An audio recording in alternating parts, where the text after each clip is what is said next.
আজকের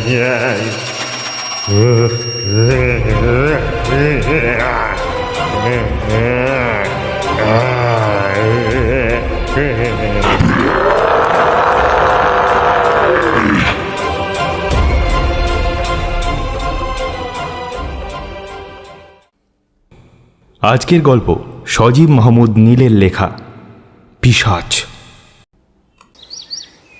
ডাক্তারবাবু, এই খবরটা শুনছেন নাকি? পূর্বপাড়া চণ্ডী দাসে নাকি কাল রাতে পিশাচে খেয়েছে। সকালবেলা গৌতম তখনও বিছানায় শুয়েই ছিল।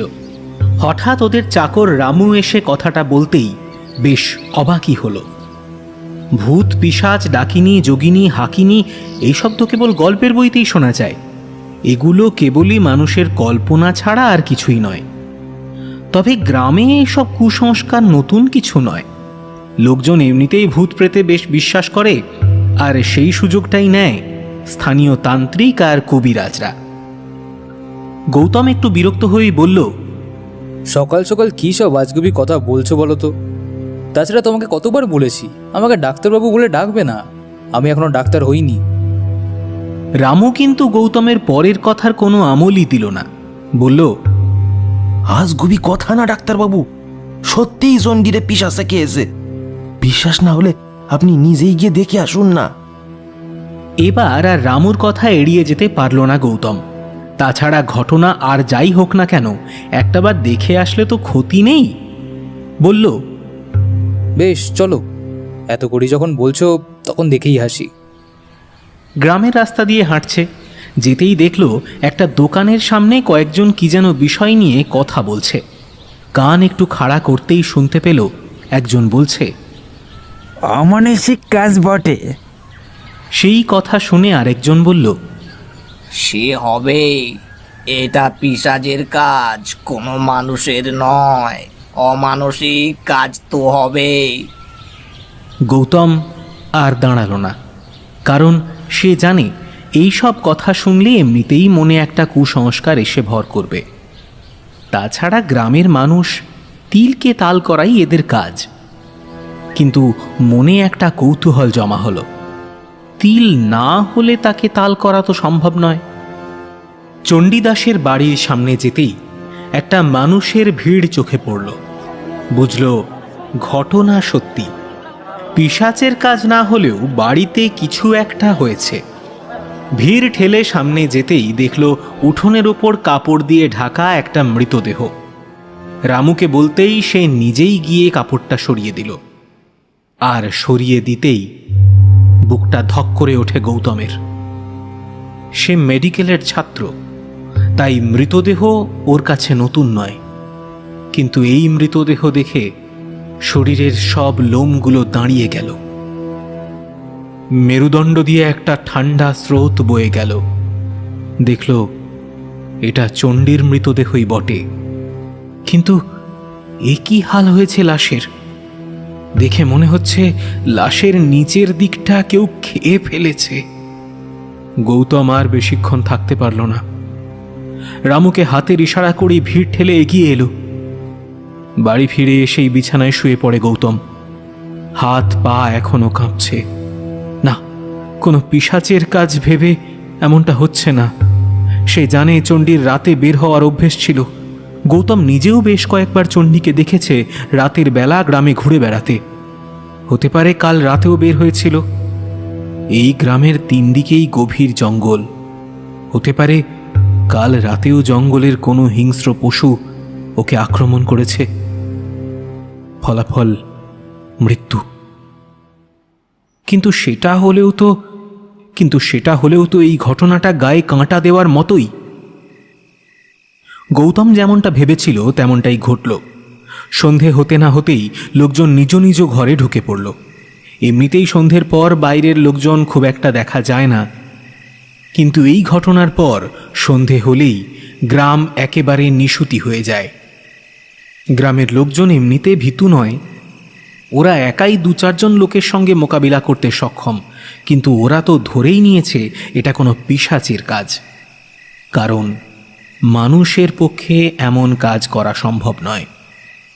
আর অদৃশ্য শক্তির সঙ্গে লড়াই করবে এমন সাহস কার? তাই সন্ধে হওয়ার আগেই সবাই নিজ নিজ ঘরে গিয়ে আশ্রয় নিয়েছে। পরদিন সকালে ঘুম তখনও ভাঙেনি, তার আগেই রামু ঘরে এসে হাজির। গৌতমকে ঘুম থেকে উঠিয়ে চোখ কপালে তুলে হাঁপাতে হাঁপাতে বলল,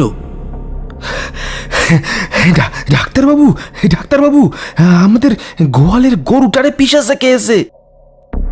কথাটা শুনে লাফ দিয়ে বিছানা থেকে নামে সে বলে, সে কি? কখন? জানি না ডাক্তারবাবু, সকালে উঠে দেখি গরুটা মরে পড়ে আছে আর পিশাচে অর্ধেকটা খেয়ে ফেলেছে।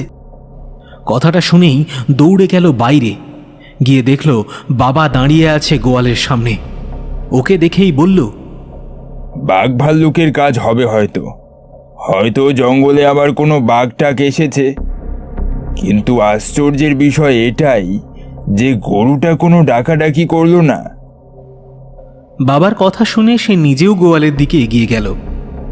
সত্যি আশ্চর্যের বিষয়ই বটে, গরুটার গলার কাছটায় কোনো দাগ নেই, কেবল পেছনের দিকটা অদৃশ্য হয়েছে। বাঘ ভাল্লুকের কাজ হলে জন্তুটা দেখে গরুটা নিশ্চয়ই ডাকাডাকি করত, কিন্তু কই, এমন আওয়াজ তো ওর কানে আসেনি।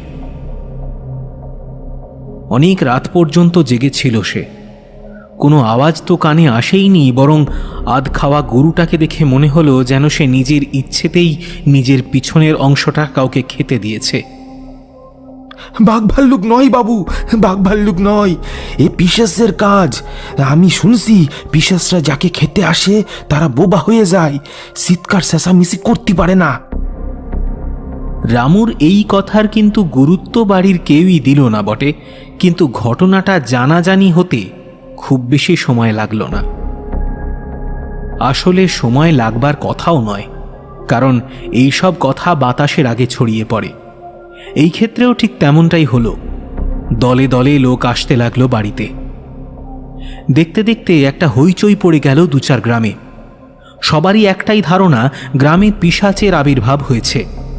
ফলাফল যা দাঁড়ানোর তাই দাঁড়ালো। পরের দিনই তান্ত্রিক গোছের একজনকে নিয়ে আসা হলো। তিনি এসেই যা বললেন তাতে লোকের মনে সাহস জোগাড় হওয়া তো দূরের কথা, বরং ভয়টা আরও বাড়ল শতগুণে। তান্ত্রিক এসেই বললেন, এই গ্রামে কাল এসেছে, কাল পিশাচ। কথাটা বলেই কি যে করল ঠিক বোঝা গেল না, তবে আশার একটা আলো দেখা দিল তান্ত্রিকের শেষ কথায়। যাওয়ার সময় তিনি বলে গেলেন, আমি পুরো গ্রাম বেঁধে দিলাম, আশা করি আর কোনো ক্ষতি করতে পারবে না। তবে সাবধান, সন্ধ্যের পর যেন কেউ একা বাইরে বের না হয়। তান্ত্রিকের এই কথা কিন্তু রইল না। পরের দিন আরও একজন মরল, একইভাবে যেমন মরেছিল চণ্ডীদাস। লোকটা প্রকৃতির ডাকে সাড়া দিতেই বের হয়েছিল। গ্রামের টয়লেটগুলো যেহেতু একটু দূরে হয়, তাই হাতে একটা হ্যারিকেন নিয়েই বের হয়েছিল। সারা রাত পার হলেও যখন লোকটা ঘরে ফিরল না, তখন সকালবেলা সবাই খোঁজাখুঁজি শুরু করলে দেখা গেল নেভানো হ্যারিকেনটা পড়ে আছে বাড়ির পাশেই। আর লোকটাকে পাওয়া গেল বাড়ি থেকে অনেকটা দূরের একটা ঝোপের আড়ালে। চোখ দুটো বিস্ফারিত, শরীরের বিভিন্ন জায়গায় আঁচড়ের চিহ্ন, আর সবচেয়ে বড় কথা হলো দেহের নিচের অংশটা একইভাবে অদৃশ্য হয়েছে।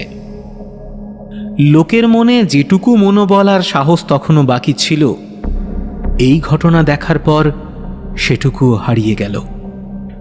বাড়ির চারপাশ থেকে শুরু করে যে জায়গায় আধ খাওয়া দেহটা পাওয়া গেল, তার সবটা খুঁজেও কিন্তু কোনো পায়ের দাগ দেখা গেল না। সত্যিই যদি কাজটা কোনো হিংস্র জন্তুর হয়ে থাকে, তাহলে নিশ্চয়ই পায়ের দাগ থাকবে, কিন্তু নেই। তাছাড়া রাতে বৃষ্টিও হয়নি যে পায়ের দাগ মুছে যাবে। গ্রামের যে 2-1 জনের মনে বিশ্বাস ছিল যে এই কাজ কোনো হিংস্র পশুর, তারাও শেষে ধরেই নিল যে পিশাচের কাজ ছাড়া আর কোনো কিছুর কাজই হতে পারে না। সত্যি বলতে কি, গৌতমের মনেও তেমনই কিছু একটা ইঙ্গিত দেখা দিতে লাগলো। দুপুরবেলা বিছানায় শুয়ে শুয়ে এই কয়েকদিনের কথাই ভাবছিল গৌতম। পিশাচ, কিন্তু সে তো কেবল মানুষের কল্পনায়। তাই যদি হয়ে থাকে তবে এই ঘটনার ব্যাখ্যাই বা কি হতে পারে? জঙ্গলে অবশ্য হিংস্র জন্তু জানোয়ারের অভাব নেই। যদি তাদের মধ্যে একটা কাজ হয় তাহলে তবে তো ঘটনাস্থলে পায়ের ছাপ থাকার কথা। আমি নিজে তো জায়গাগুলো ভালো করে পরীক্ষা করেছি, কোনো পায়ের ছাপ কিন্তু না, পাইনি কোথাও। তাছাড়া আমাদের গোয়াল ঘরেও বেশ ভালো করেই পরীক্ষা করেছি আমি। গরুর আর মানুষের পায়ের ছাপ ছাড়া কোনো তৃতীয় জন্তুর পায়ের ছাপ একদমই নেই। তবে কি সবাই যা বলছে তাই সত্যি? এটা কি পিশাচেরই কাজ? কিন্তু বিজ্ঞানে তো এমন কোনো কিছুর অস্তিত্ব পাওয়া যায়নি। ড্র্যাকুলা বলে কিছু একটার অস্তিত্ব আছে বলে ধারণা করা হয় বটে, তবে অনেকের মতে সেটা এক প্রকার বাদুড় যে কিনা রক্ত পান করে, আর তাকেই ড্র্যাকুলা বলা হয়, মানে ওই ভ্যাম্পায়ার আর কি। কিন্তু তারও তো একটা সঠিক প্রমাণ এখনো পাওয়া যায়নি। হ্যাঁ, এটা হতেই পারে যে ভবিষ্যতে হয়তো বিজ্ঞান এটার প্রমাণ বের করবে, কিন্তু এই 1911 সালে সেটা কি সম্ভব? এইসব নানা কথা ভাবতে ভাবতে কখন যে ঘুমিয়ে পড়েছিল বুঝতেই পারেনি। ঘুম ভাঙল বাবার ডাকে। বাইরে আসতেই দেখল বাড়িতে অনেক লোকের সমাগম। প্রথমে ঠিক বুঝতে না পারলেও পরে কিছুটা আন্দাজ করতে পারল ঘটনাটা। একজন বলল, এভাবে তো আর থাকা যায় না, আপনি একটা পথ বলে দিন, মানুষ তো এখন ঘরের বাইরে যেতেই ভয় পাচ্ছে। আমি আর কি বলবো, পাহাড় আর একটা ব্যবস্থা করলেই হয়। কিন্তু গৌতমের বাবার এই কথার তীব্র প্রতিবাদ করে একজন বলল, গায়ের জোরে মানুষের সাথে পেরে উঠতে পারবো বটে, জঙ্গল থেকে আসা জন্তুর সাথেও না হয় লড়াই করলাম, কিন্তু মোরল সাহেব, অদৃশ্য শক্তির সাথে কেমনে লড়াই করব? লোকটার কথা কিন্তু খুব একটা অযৌক্তিক বলে মনে হলো না। গায়ের জোরে আর যার সাথেই হোক, কিন্তু যে শক্তি অদৃশ্যে থেকে মানুষের অনিষ্ট করে তার সাথে লড়াই করা যায় কি? গৌতমের বাবা আবার বললেন, তাছাড়া আর কি বা করা যেতে পারে? তোমরা তো তান্ত্রিকও নিয়ে আসলে, কোনো ফল তো হলো না। এই কথার কিন্তু কেউই কোনো উত্তর করল না। কেবল একজন বলল, বলছিলাম কি, এই গ্রাম ছেড়ে চলে গেলে কেমন হয়? কিছুদিন পর না হয় আবার ফিরে আসা যাবে, কি বলেন সবাই?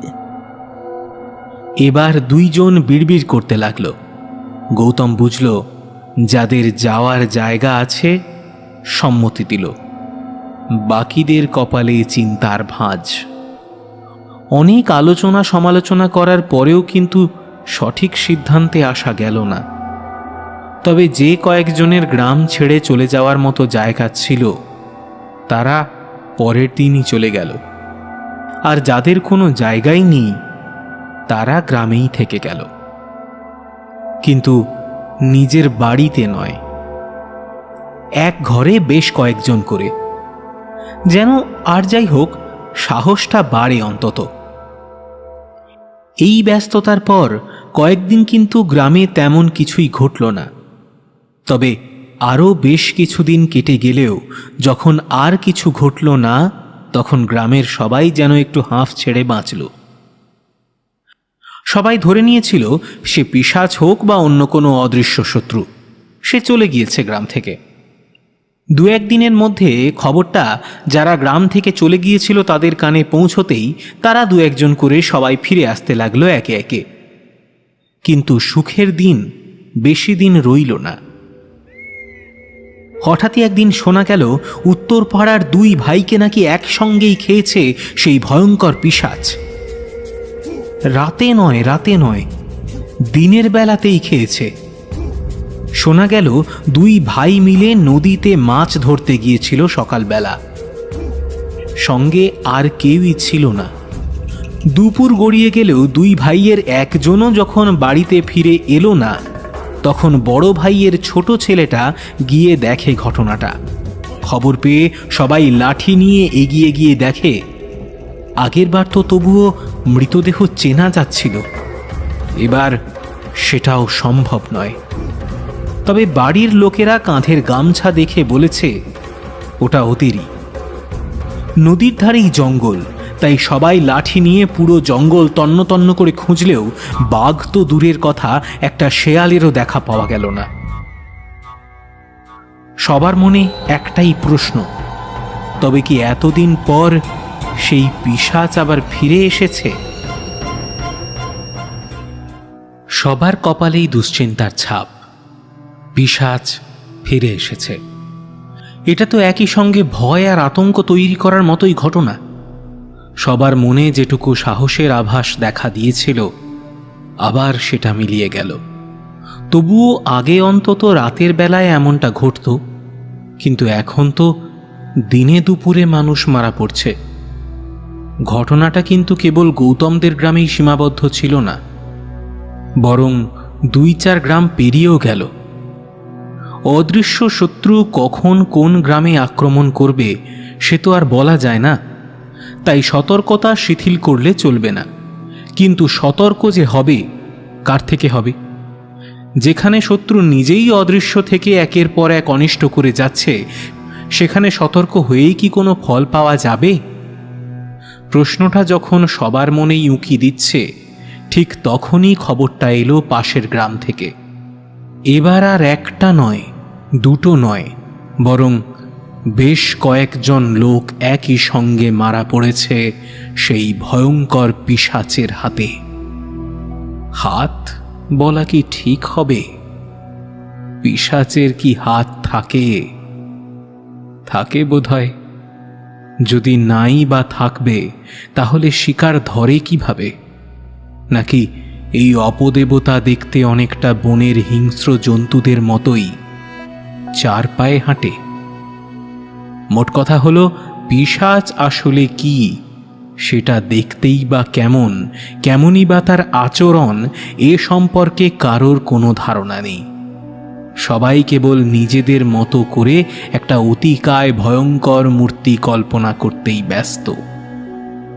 পাশের গ্রাম থেকে যে বিস্তারিত ঘটনা শোনা গেল, তা ঠিক এরকম। যদিও সে গ্রামে তখনও কোনো প্রকার সমস্যা দেখা দেয়নি, তবুও তারা আগে থেকেই বেশ সতর্কতা অবলম্বন করেছিল। ঠিক করা হয়েছিল গ্রামের চতুর্দিকে পাহারার ব্যবস্থা করা হবে, একজন নয় বরং দল বেঁধে। আর সবার হাতেই থাকবে আগুনের মশাল। যেমন ভাবা তেমন কাজ। কিন্তু কে জানতো যে এই অতি সতর্কতাই ওদের জন্য কাল হয়ে দাঁড়াবে? মাঝরাত। যারা সেই রাতে পাহারায় ছিল, তারা অতি সাবধানে নিজেদের কাজ করছিল। সবাই চোখ কান খোলা রেখেছে। সবার হাতেই আগুনের মশাল জ্বলছে দাউ দাউ করে। আনুমানিক রাত 2টো পর্যন্ত তেমন কিছুই ঘটল না। সবাই ভাবল পিশাচ হয়তো আগুনের ভয়ে এই দিকে আসার সাহস করেনি, কারণ লোকমুখে শোনা যায় যে অপদেবতারা আগুনের ধারে কাছে আসে না। কিন্তু তাই বলে তো আর যা ইচ্ছে তাই করা চলে না। সব ঠিকঠাকই চলছিল, হঠাৎই গ্রামের অন্য পাশ থেকে একটা চিৎকার ভেসে আসতেই একদল লোক তাড়াতাড়ি সেখানে গিয়ে যা দেখল, তাতে শরীরের লোম দাঁড়িয়ে গেল। মাটিতে পড়ে আছে একটা ক্ষতবিক্ষত মৃতদেহ। মৃতদেহ বললাম কারণ মানুষটার নড়াচড়া গতিবিধি ততক্ষণে বন্ধ হয়ে এসেছে। প্রথম সাহস করে কেউ সামনে এগিয়ে না গেলেও পরিস্থিতি কিছুটা স্বাভাবিক হতেই কয়েকজন লোক সাহস করে এগিয়ে যেতেই দেখল লোকটা অপরিচিত। এই গ্রামে কেন, আশেপাশের গ্রামের বলেও মনে হলো না। সারা গ্রামে রক্ত, শরীরের বিভিন্ন অঙ্গ কেটে ছিন্ন বিচ্ছিন্ন অবস্থা। লোকটা যে আর বেঁচে নেই সেটা বুঝতে খুব একটা সময় লাগার কথা নয়। ওদেরও লাগলো না। কিন্তু প্রশ্ন হলো, কে এই লোক আর এখানেই বা এলো কিভাবে? সবাই এটা নিয়েই জল্পনা কল্পনা করছিল। কারোরই খেয়াল রইল না যে গ্রামের পশ্চিম দিকে আরও কয়েকজন মশাল হাতে দাঁড়িয়ে আছে পাহারায়। তখন হঠাৎ এমন চিৎকার শুনে সবাই চলে এসেছিল। একদল লোককে পশ্চিম দিকটায় রেখে এসেছিল এইটা ভেবে যে কোথা থেকে চিৎকার ভেসে এলো তা একবার দেখে আবার যত তাড়াতাড়ি তারা ফিরে আসবে।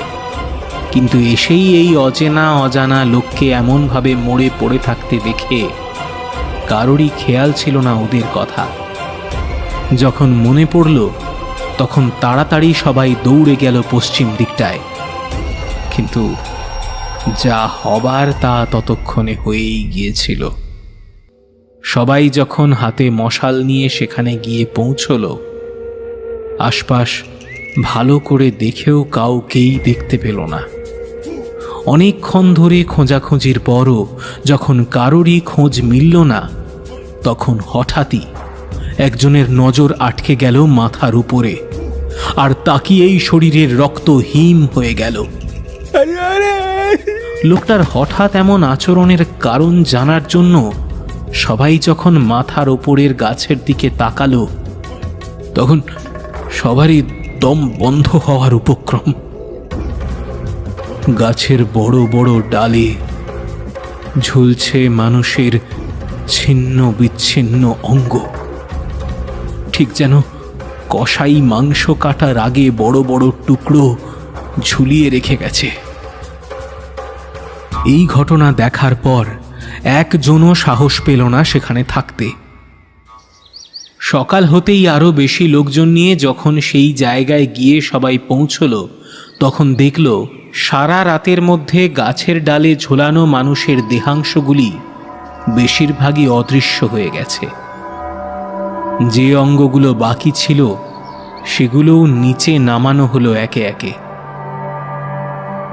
হিসাব করে দেখা গেল গত রাতে 4 জন মানুষ পিশাচের হাতে মরেছে।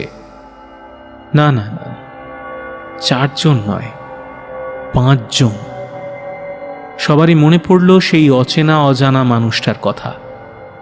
সেই মৃতদেহটাকেও উদ্ধার করার জন্য সবাই যখন ছুটে গেল, তখন কিন্তু লোকটার ক্ষতবিক্ষত দেহটা সেখানে ছিল না।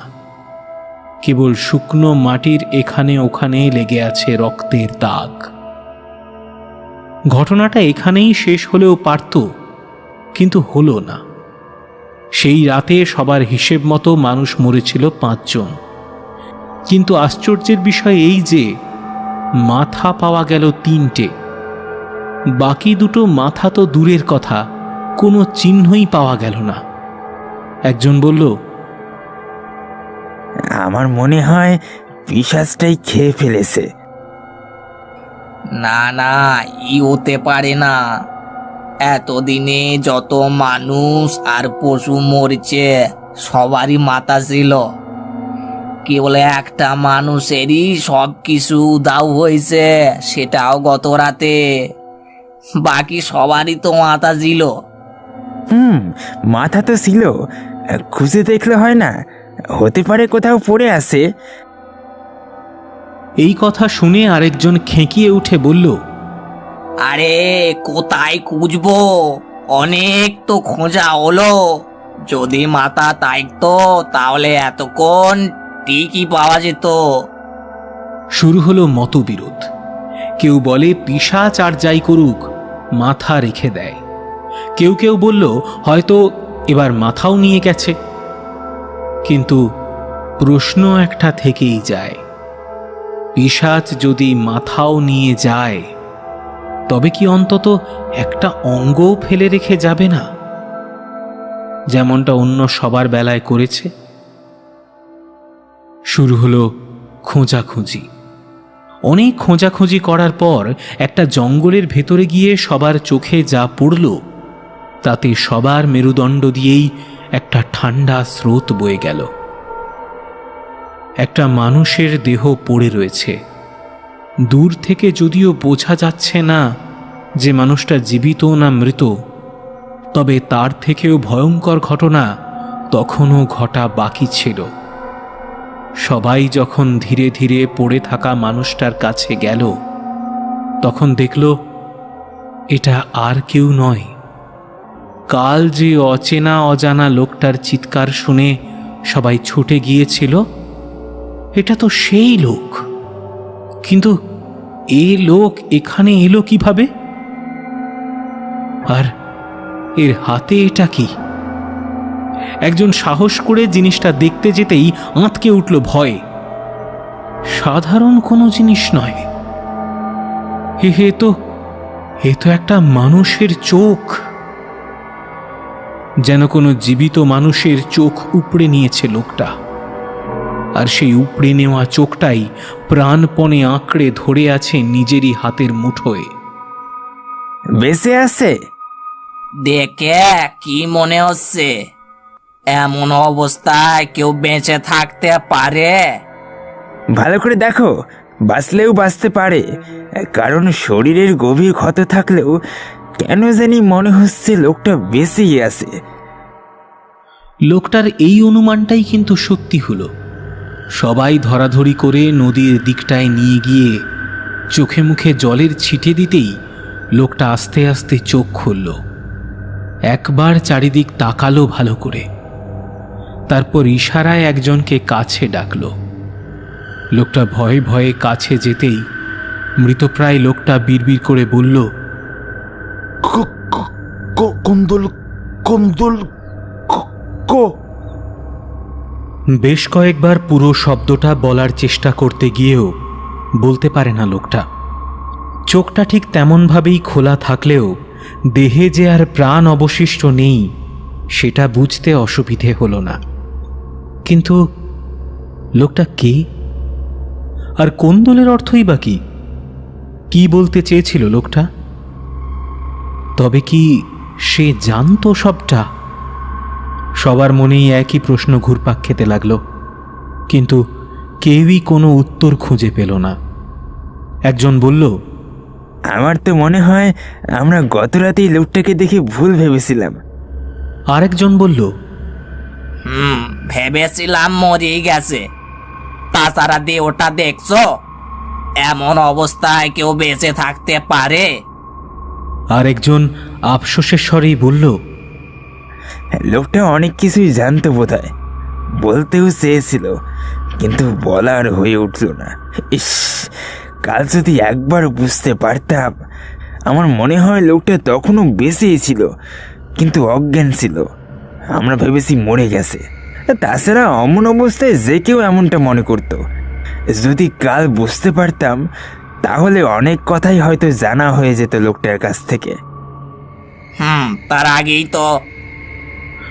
কথাটা পুরো শেষ করতে পারে না লোকটা, তার আগেই একজন বলে উঠল, আচ্ছা, লোকটার হাতে ওই চোখটা কার? পিশাচের কি? এতক্ষণ ধরে অন্য সব কথা চিন্তা করতে করতে লোকটার হাতে মুঠো বন্ধ করা চোখটার কথা কারোরই মনে ছিল না। এবার আর একজন বলল, পিশাচের চোখ?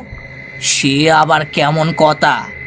মানুষের কি সাধ্য নাকি পিশাচের চোখ তুলে নিতে পারে? চোখটা নিশ্চয়ই অন্য কারো। কিন্তু সেটা হলেও তো কারো না কারো চোখ এটা। কিন্তু প্রশ্ন হলো কার? এই প্রশ্ন করা বৃথা, কারণ ওদের কেউই এই প্রশ্নের জবাবে কিছু বলতে পারল না। কেবল সবাই একসঙ্গে ফ্যাল করে তাকিয়ে রইল চোখটার দিকে। কারো মুখেই কোনো কথা নেই, কেবল একজনের কণ্ঠেই ফিসফিস করে উচ্চারিত হলো, কন্দল। এতক্ষণ পুরো ঘটনাটা চাকর রামুর মুখেই শুনছিল গৌতম। বুকটা ধুক করে উঠল কি একবার। তেমনই তো মনে হলো। এমন ঘটনা শোনার পর অতি সাহসী লোকেরও বুকটা কেঁপে উঠবে। কথা শেষ করে রামু উঠতেই যাবে, কিন্তু ওঠা হলো না। তার আগেই থেমে যায় সে, কারণ উঠতে গিয়েই হঠাৎ একটা জায়গায় ওর চোখটা আটকে গেছে ততক্ষণে। আর সেটা হলো গৌতমের ডান চোখ। চোখটা লাল হয়ে গেছে অনেকটা। মনে হচ্ছে কেউ আঙুল বা অন্য কিছু দিয়ে গুঁতো মেরে। রামু ব্যস্ত ভঙ্গিতে প্রশ্ন করে, এ কি ডাক্তারবাবু, আপনার ডান চোখটা এমন লাল হয়ে গেছে কিভাবে? প্রশ্নটা শুনেই দ্রুত একটা হাত নিজের ডান চোখটায় নিয়ে গেল গৌতম। তারপর আমতা আমতা করে বলল, হ্যাঁ, কই? না না তো। রামু কিন্তু আর কোনো প্রশ্ন করল না, কেবল আরো একবার গৌতমের ডান চোখটার দিকে তাকালো। সে ভুল দেখেনি। বাম চোখটার তুলনায় ডান চোখটা যেন একটু বেশি লাল দেখাচ্ছে। একটু না, বরং অনেকখানি লাল হয়ে উঠেছে, যেখানে বাম চোখটা এখনো কালচে বর্ণই ধারণ করে আছে। মাঝরাত, পুরো গ্রামে যেন নেমে এসেছে শুনশান নীরবতা। কোথাও কোনো শব্দ নেই, এমনকি পাখিরাও যেন ভয়ে আর আতঙ্কে কিচিরমিচির শব্দ করতে ভুলে গেছে। পরিবেশটা যখন এমন, ঠিক তখনই মোড়লের বাড়ির ঘরের একটা দরজা খুট শব্দ করে খুলে গেল। আধ খোলা দরজা দিয়ে বেরিয়ে এলো একটা ছায়া মূর্তি। যদিও এমন সময় বাইরে কারোরই থাকবার কথা নয়, তবুও ছায়া মূর্তিটা একবার সতর্ক দৃষ্টি দিয়ে চারিদিকটা দেখে নিল। তারপর ধীরে ধীরে নেমে এলো বাড়ির আঙিনায়। তারপর আবার একবার ভালো করে চারদিকটা দেখে নিয়ে সোজা বাড়ির বাইরে চলে এলো। ধীরে ধীরে এক প্রকার নিঃশব্দেই হাঁটা চলা শুরু করল। ছায়ামূর্তিটার গন্তব্য এখনো বোঝা না গেলেও এটা স্পষ্ট যে সে হেঁটে চলেছে গ্রামের উত্তর দিকের রাস্তাটা ধরে। বেশ কিছুক্ষণ হাঁটার পর ছায়ামূর্তিটা একটু থমকে দাঁড়ালো। কেউ পিছু নিয়েছে কি? তেমনটাই তো মনে হলো কেউ যেন হেঁটে চলেছে তার ঠিক পেছন পেছন। ছায়ামূর্তিটা আর দাঁড়ালো না, বরং দ্রুত পা চালাতে লাগলো। সে দেখতেই পেল না যে তার ঠিক পিছনে আরেকটা ছায়ামূর্তি হেঁটে চলেছে নিঃশব্দে। ছায়ামূর্তিটা হাঁটতে হাঁটতে যে জায়গাটায় গিয়ে পৌঁছলো, সেখানে তার সামনেই ছোটখাটো পাহাড়ের টিলার মতো কিছু একটা দেখা যাচ্ছে আবছা অন্ধকারে। ছায়ামূর্তিটা আরও একবার ভালো করে চারপাশটা দেখে নিয়ে এগিয়ে চলল সেদিকে। না, পাহাড়ের টিলা নয়, একটা মন্দির। যদিও এখন এটাকে মন্দির বলা চলে না, কারণ ভেতরে প্রবেশের এখন বড়ই শোচনীয় অবস্থা। অনেক দিন পরিচর্যার অভাবে আগাছা জন্মেছে, প্রতিমার নামমাত্র নেই। কেবল যে জায়গাটায় একটা সময় প্রতিমা রাখা থাকতো, সেখানে ছোট্ট একটা প্রদীপ জ্বলছে। সেই আলোতেই চারপাশটা কিঞ্চিত আলোকিত হলেও সেটা খুব একটা কাজের নয়। পুরনো মন্দির, যদিও মন্দিরটা পুরনো, তবুও চণ্ডীদাসের বিধবা স্ত্রী প্রতিদিন নিয়ম করে প্রদীপ জ্বালিয়ে দিয়ে যায় জায়গাটায়। সেটাই জ্বলছিল এতক্ষণ। জ্বলছিল বললাম কারণ সেটা একটু আগেই বেশ কয়েকবার দপদপ করে জ্বলে উঠেই নিভে গেল। আর নিভে যেতেই পুরনো মন্দির জুড়ে নেমে এলো কালো জমাট বাঁধা অন্ধকার। সেই অন্ধকার কিন্তু বেশিক্ষণ রইল না, কারণ ছায়ামূর্তিটার হাতে একটা ছোট্ট লাইট। আলো যদিও খুবই সামান্য, একেবারে নাম মাত্র, তবুও চোখের সামনে অন্ধকার একটুখানির জন্যে হলেও কেটে গেছে।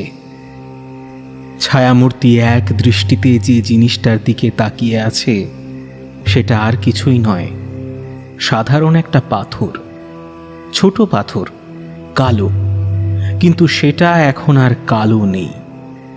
লাইটের আলো পড়তেই কেমন যেন বদলে যেতে থাকলো কালো পাথরের রংটা, প্রথমে হালকা হলুদ, তারপর বাদামি। ছায়ামূর্তিটা হয়তো কিছুর আভাস পেল, আর পেতেই পকেট থেকে বের করলো একটা মোটা ফ্রেমের চশমা। চশমাটা চোখে পড়ে নিয়ে একভাবে ছোট পাথরটার দিকে আলোর রশ্মিটা ধরে থাকলো বেশ কিছুক্ষণ, আর তারপরই একটা তীক্ষ্ণ লাল আলো ছুটে এলো ছায়ামূর্তিটার দিকে। চোখে যদিও চশমা, তবুও দু চোখই বন্ধ করে নিল ছায়ামূর্তি, আর সেই লাল আলোতেই দেখা গেল ছায়ামূর্তির ঠিক পিছনে দাঁড়িয়ে আছে একটা মানুষ, অচেনা অজানা কোনো মানুষ নয়, এ তো রামু। হঠাৎ এমন অস্বাভাবিক ঘটনা দেখে রামু হয়তো খানিকটা ভয়ই পেয়ে গিয়েছিল, আর সেই ভয়েই মুখ দিয়ে একটা কথা বেরিয়ে এলো, ডাক্তারবাবু। এমন অপ্রত্যাশিত জায়গায় চেনা কণ্ঠ হয়তো আশা করেননি সামনে দাঁড়িয়ে থাকা ছায়ামূর্তিটা, তাই প্রথমে চমকে তারপরই চট করে তাকালো পিছনে, বলল, এ কি রামু, তুমি এখানে কেন? রামু তখন অনেকটা কাছে এগিয়ে এসেছে। কাছে এসে ভয়ে ভয়ে বলল, আপনারে বের হতে দেখে আমিও পিছু নিয়েছিলাম। ততক্ষণে গৌতমের ভয় খানিকটা কেটেছে। সত্যি বলতে কি, রামুর প্রথম কথাটা শুনে বেশ চমকে উঠেছিল সে। পুরো ঘরটা অন্ধকারে ছেয়ে গেছে, কেবল আলোর রেখা বলতে যেটুকু বেঁচে ছিল সেটাও একটা সুইচ টিপতেই মিলিয়ে গেল। গৌতম বলল, সকালে বলছিলে না যে ডান চোখটা এমন লাল হয়ে আছে কেন? এই কারণেই। গত রাতে বুঝতে পারিনি, তাই আজ আবার এসেছিলাম ঘটনাটা দেখার জন্য। কি বলছেন এইসব? আমি তো কিছুই বুঝে উঠতে পারছি না। আর আপনি এভাবে একা একা এসেছেন কেন? আমাকে একবার ডাক দিলেই তো পারতেন। রামুর এই কথায় গৌতম খানিক হাসল, তারপর বলল, তোমাকে বললেই কি তুমি আসতে রামু? পাশের গ্রামের অজানা লোকটার হাতে একটা মানুষের চোখ পাওয়া গেছে, আর তারপরেই দেখলে আমার ডান চোখটা লাল হয়ে আছে। এমনটা দেখে কি সত্যিই তুমি আমার সাথে যেতে? তবে তোমার সাহস আছে বলতে হবে। সকালে আমাকে এমন সন্দেহ করার পরেও তুমি দিব্যি পিছু নিলে আমার। রামু নিজের কৃতকর্মের জন্য খানিকটা লজ্জা পেল বোধহয়, তাই নরম স্বরে বলল, আসলে সত্যি বলতে কি ডাক্তারবাবু, সকালে আপনার চোখটা অমন লাল দেখে ভেবেছিলাম আপনিই পিশাচ, আর ধরেই নিয়েছিলাম আপনার নতুন চোখ গজাচ্ছে, কারণ ওই একটা চোখ ওই লোকটার হাতে পাওয়া গেছিল রাতের বেলা। গৌতম এই কথা শুনে একটু হাসল, মৃদু হাসি, কিন্তু তবুও যেন সেই হাসি দেওয়ালে প্রতিধ্বনি হয়ে আওয়াজটা বাড়িয়ে দিল বহু গুণে। গৌতম আবার বলল, পিশাচ? ভালো বলেছ তো। তাই বুঝি সারাদিন আসলে না? কেন, কি ভেবেছিলে আমি তোমাকে খেয়ে নেব? রামু এবার সত্যিই ভারী লজ্জায় পড়ে গেল। সারাদিন কি না কি ভেবেছে সে। বলল, কিন্তু আপনার দুই চোখ লাল হলো না কেন? কারণটা আমি নিজেও জানতাম না যে কালো পাথরটা থেকে অমন করে হঠাৎ ওই তীক্ষ্ণ লাল রশ্মিটা বেরিয়ে আসবে, তাও আবার আমারই দিকে। তাই বেশ অপ্রস্তুত হয়ে পড়েছিলাম আমি তখন, আর সেই আলোর ঝলকানিতে এক চোখ বন্ধ করে নিয়েছিলাম। কিন্তু বুঝতেই পারিনি যে এক চোখে আলোটা পড়ার ফলে সেটা সকাল হতে হতে অমন রক্তবর্ণ হয়ে উঠবে। তাই তো আজকে চশমাটা নিয়ে এসেছি। শোনো, এখানে বেশিক্ষণ থাকা ঠিক হবে না। অনেকগুলো প্রশ্নের উত্তর খুঁজতে হবে আমাকে। চলো। গৌতম কথাটা বলে আর দাঁড়ায় না, বেরিয়ে আসে মন্দির থেকে, আর তারপর বাইরে এসে চারিদিকটা আরেকবার ভালো করে দেখে নিল নিজের ছোট্ট লাইটটা দিয়ে। না, কেউ নেই আশেপাশে। হাঁটা শুরু করে বাড়ির দিকে। রামুও চলে ঠিক তার পেছন পেছন, নিঃশব্দে, যেমনভাবে সে পিছু পিছু এসেছিল বাড়ি থেকে এই মন্দির পর্যন্ত। দুটো ছায়ামূর্তি হেঁটে চলেছে এক মনে, মুখে কোনো কথা না বললেও দুজনের মনই অশান্ত, যদিও তার কারণ আলাদা আলাদা। একজন ভাবছে, মন্দিরটা এতদিনের পুরনো হওয়ার পরেও চণ্ডী এখানে কেন পুজো করত? যেখানে গ্রামের সবাই মিলে একটা নতুন মন্দির বানিয়েছিল সেখানে নয় কেন?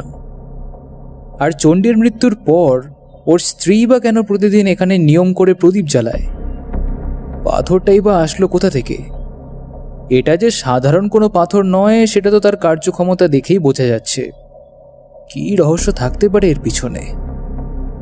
আর একজন ভাবছে, ডাক্তারবাবু এত রাতে এইখানেই বা কেন আসলো?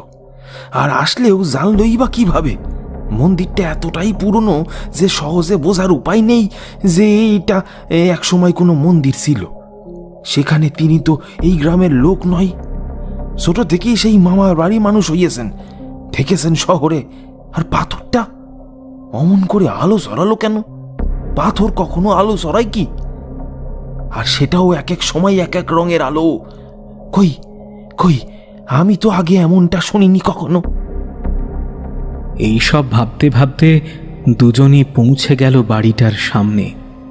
গৌতম বলল, রামু, তুমি একটু আমার ঘরে এসো তো, তোমাকে অনেক কিছু বলার। কথাটা শেষ করতে পারে না গৌতম। তার আগেই রাতের সমস্ত নীরবতা ভেঙে চুরমার করে দেয় একটা বিকট আর্ত চিৎকার। একবারের জন্যই শোনা গেল চিৎকারটা, তারপরই আবার সব নিস্তব্ধ। দুজনেই হঠাৎ করেই চিৎকার শুনে বেশ চমকেই উঠল। রামু ফিসফিস করে বলল, পিশাচ! কথাটা বলতে বলতেই লুটিয়ে পড়ল মাটিতে।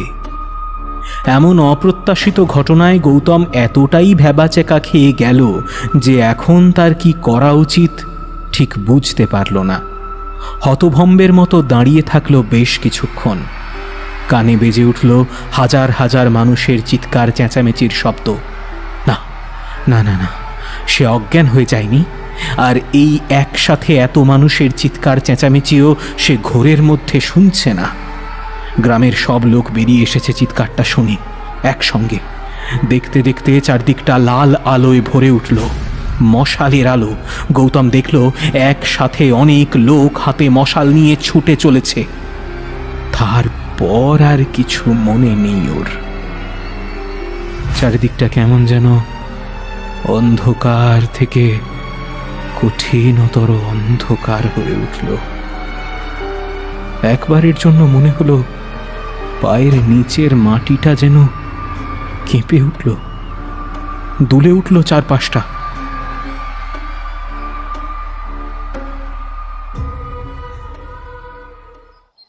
সকালবেলা জ্ঞান ফিরল বাবার ডাকে। দেখল সে তখনও পড়ে রয়েছে বাড়ির সামনের শুকনো মাটির ওপর। তার পাশেই তখনও পড়ে আছে রামু। চোখে মুখে জলের ছিটে দিতেই লাফ দিয়ে উঠে বসল রামু।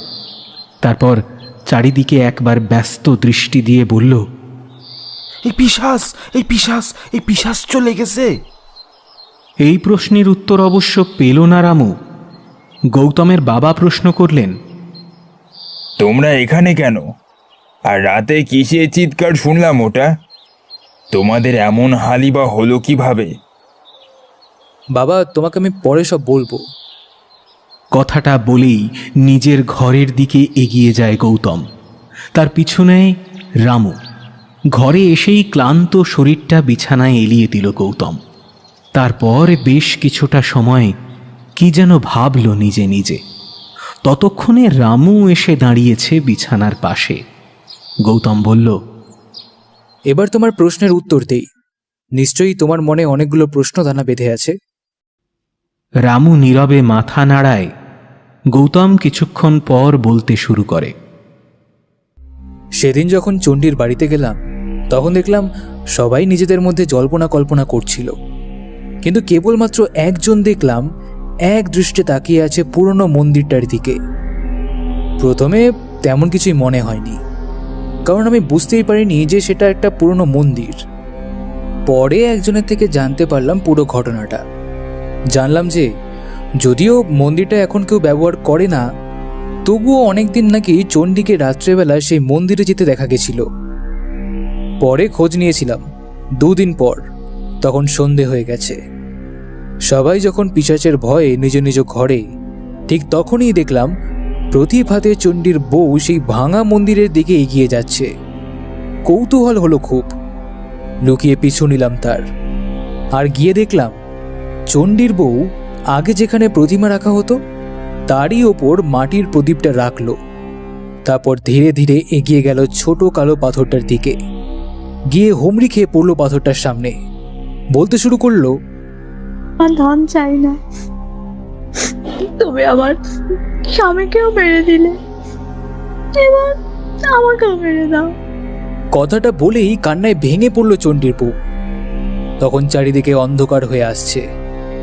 সে অন্ধকারেই দেখলাম পাথরটা ক্রমে তার রং বদলাতে শুরু করলো। কৌতূহল হলো, আরো কিছুক্ষণ দাঁড়িয়ে থাকলাম।